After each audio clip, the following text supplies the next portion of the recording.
السلام علیکم ورحمۃ اللہ وبرکاتہ، اعوذ باللہ من الشیطان الرجیم، بسم اللہ الرحمن الرحیم۔ آج میں آپ کو اسماء الحسنہ میں اسم اعظم اللہ کا جو نام ہے، یا مالک یا ملیک یا مالک، ان کا تینوں کا مفہوم ایک ہی ہے۔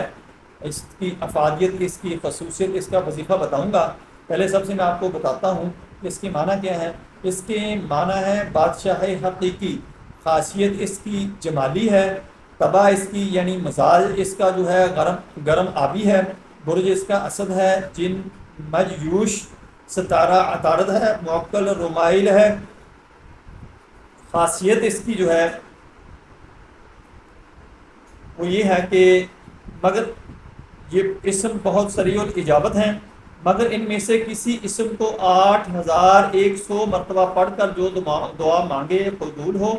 تنگ دستی بے روزگاری کے لیے یا مالکو 90 دفعہ، یا ملیکو 100 دفعہ، یا مالکو 91 دفعہ روزانہ پڑھے تو خلق سے بے نیاز ہو اور دولت دنیا اس کی جانب رجوع کرے۔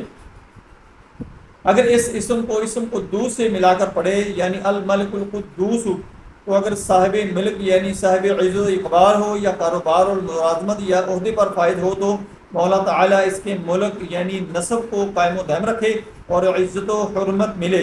اگر 90 بار ہی پڑھے تو دل منور ہو۔